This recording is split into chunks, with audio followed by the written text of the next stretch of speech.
Hi, I'm posting this against my better judgment probably. It's just something I kind of like played around with along the way to something else.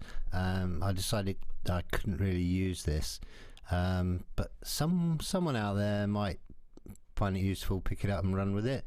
So basically I'm not going to build it because I'm going to build the project when I kind of do it. So I've got these 20 centimeter spheres which are all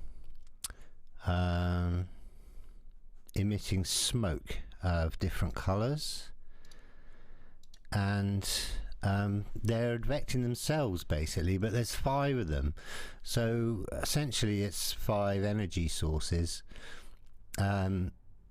So it's kind of a logarithmic curve, the influence that happens. I've crashed Cinema so many times fiddling around with this, which is why I'm going to call it "Don't try this at home." Obviously this is cached with a kind of the voxels are only 3, which is why it doesn't look very good. But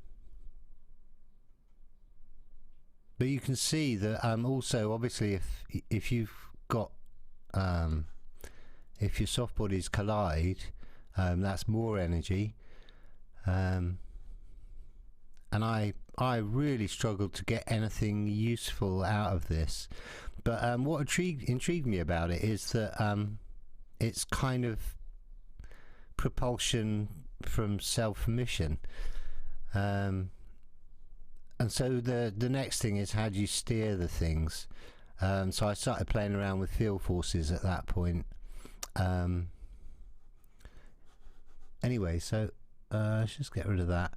I don't think there's anything special at all, except for I basically keyframed the fluid force factor starting at 0.2 and ending at 0.05,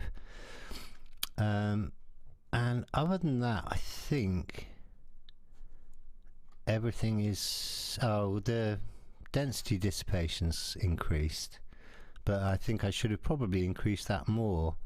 That might actually limit the amount of influence that's happening.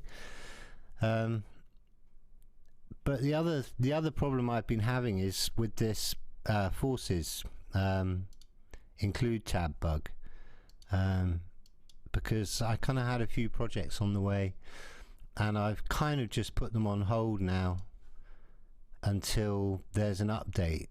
And I don't know, I think they didn't know about this bug until about a week ago, so I thought there was about to be an update. But I've also noticed, since I made the original advecting soft bodies, this little checkbox here in the sort of simulation objects forces tab, where you can specifically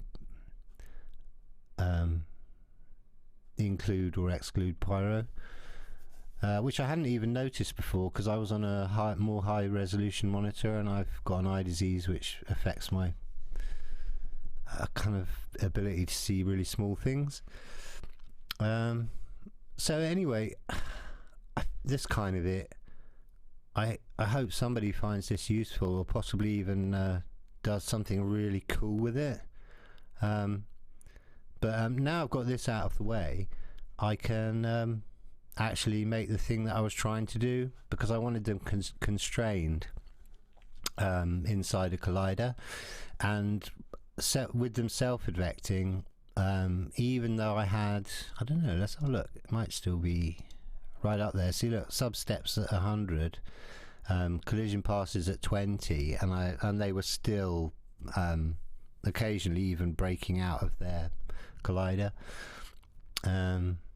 So anyway, I hope somebody finds that useful. Don't hate me for this one, and I'll speak to you again soon. Okay, cheers, bye.